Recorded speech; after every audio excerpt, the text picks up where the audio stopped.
Welcome students to my YouTube channel Hindi Gyan. आज हम लोग पढ़ेंगे लक्ष्मण मूर्छा और राम का विलाप। तो इसका सारांश पढ़ेंगे और ये चैप्टर नंबर 7 है जो कि तुलसीदास जी ने लिखा है।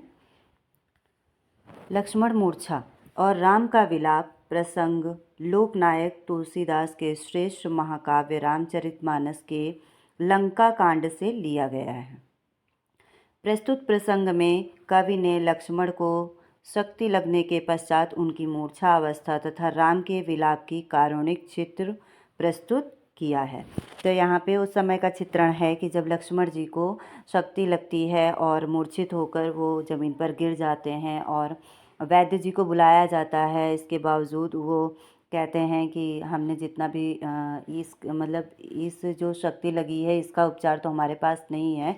इसका उपाय मैं बताता हूँ कि आप संजीवनी बूटी लेकर आइए हिमालय पर्वत से, और इतने टाइम के अंदर अगर आ जाएंगे तभी लक्ष्मण जी पुनर्जीवित हो सकेंगे। तो उसी के कारण जब उन्हें ऐसा संकेत मिलता है राम को कि अगर ऐसा होगा तभी मेरा भाई जो है वो जीवित हो पाएगा, तो वो फिर उसकी मूर्छित होने के कारण विलाप करते हैं। यहाँ कवि ने शोक में डूबे हुए राम के प्रलाप तथा हनुमान जी का संजीवनी बूटी लेकर आने की घटना का सजीव अंकन किया गया है कि कैसे हनुमान जी संजीवनी बूटी लेकर आते हैं। कवि ने करुण रस में वीर रस का अनूठा मिश्रण किया है कि कैसे करुण जो जब तक हनुमान जी नहीं आते हैं तब तक जितने भी राम की सेना होती है और उनके जो दोस्त लोग होते हैं, मित्र होते हैं, वो सब करुण अवस्था में रहते हैं, यानी दुखी रहते हैं। और जैसे ही हनुमान जी आ जाते हैं और तो सब में वीरता का संचार हो जाता है और यहाँ पे वीररस की उपस्थिति हो जाती है। लक्ष्मण मूर्छा के पश्चात हनुमान जी जब संजीवनी बूटी लेकर लौट रहे थे तो भरत ने उन्हें राक्षस समझकर तीर मारा था, जिससे वे मूर्छित हो गए थे।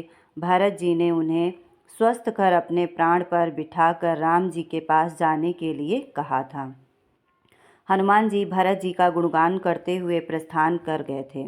उधर रामचंद्र जी लक्ष्मण जी को हृदय से लगाकर विलाप कर रहे थे, यानी रो रहे थे कि जितनी जल्दी हनुमान जी आएंगे उतनी जल्दी हमारा जो भाई है वो जीवित हो जाएगा। और ये भी सोच रहे थे मन ही मन कि देखो भाई ने मेरे लिए अब घर परिवार सब छोड़ दिया और यहाँ पे मेरे लिए युद्ध में मूर्छित हो गया है। यदि मैं इसका इलाज नहीं करवा पाऊँगा, इसको जीवित नहीं कर पाऊँगा तो फिर क्या होगा कि मेरा संसार में अपयश होगा।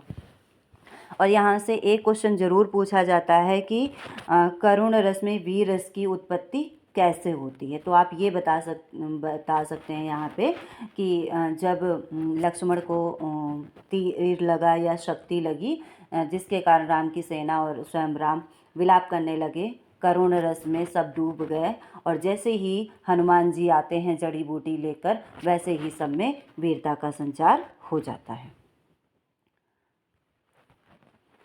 वे एक टक हनुमान जी के आने की प्रतीक्षा में रत हैं। कौन?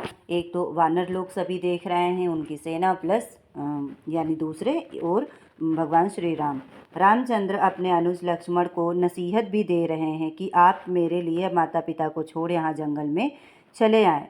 जिस प्रेम के कारण तुमने सब कुछ त्याग दिया, आज वही प्रेम मुझे दिखाओ, यानी मेरी आज्ञा मानकर उठो। तुम क्यों नहीं उठ रहे हो? मैं इतनी देर से तुम्हें आज्ञा दे रहा हूँ। श्री राम जी लक्ष्मण को संबोधन कर कह रहे हैं कि हे भाई, जिस प्रकार पंख के बिना पक्षी अत्यंत दीन हो जाता है और मणि के बिना सांप दीन हो जाता है, उसी प्रकार से तुम्हारे बिना भी मेरा जो जीवन है अत्यंत दीन हो जाएगा।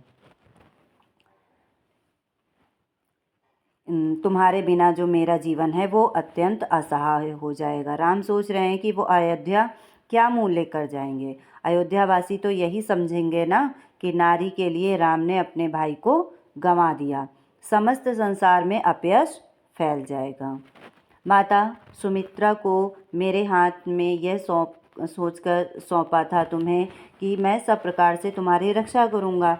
श्री राम जी के सोचते सोचते उनकी आंखों से आंसू बहने लगे। वे फूट फूट कर रोने लगे। यहाँ कूट लिखा है लेकिन यहाँ फूट होगा। फूट फूट कर रोने लगे। हनुमान जी के संजीवनी बूटी ले आने पर श्री राम जी जो थे वो अत्यंत प्रसन्न हुए। उन्होंने हनुमान जी के प्रति कृतज्ञता व्यक्त की, यानी कि उनका बहुत बहुत धन्यवाद दिया। वैद्य ने तुरंत, यहाँ पे वैद्य सुजैन वैद्य थे जो कि लंका के ही थे। पहले तो वो लक्ष्मण का उपचार करने के लिए मना कर रहे थे, लेकिन जैसे ही उनके कर्तव्य और धर्म को याद दिलाया गया, वैसे ही उन्होंने लक्ष्मण का उपचार करना शुरू किया, जिससे लक्ष्मण को होश आ गया। राम ने अपने अनुज को हृदय से लगा लिया और इस दृश्य को देखकर रामसेना के सभी सैनिक बहुत प्रसन्न हुए। हनुमान जी ने पुनः वैद्य को उनके स्थान पर पहुंचा दिया। रावण को जब ये पता चला कि अब लक्ष्मण पुनर्जीवित हो गए हैं, तो यह सुनकर अत्यधिक उदास हो उठा और व्याकुल होकर कुंभकर्ण के महल में गया। कुंभकर्ण को जब रावण ने जगाया तो वह यमराज के समान शरीर धारण कर उठा, यानी विशालकाय उसका था। 6 महीने सोता था, 6 महीने जगता था। और रावण ने उसके समक्ष अपनी संपूर्ण कथा का बखान किया। साथ ही हनुमान जी के रण कौशल और बहादुरी का परिचय भी दिया कि उसने अनेक असुरों का संहार कर दिया है। तो ये था लक्ष्मण मूर्छा और राम का विलाप का सारांश।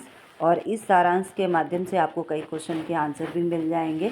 और ये बहुत ही इम्पॉर्टेंट चैप्टर है, इसलिए आप लोग इसको बहुत ध्यान से पढ़िएगा।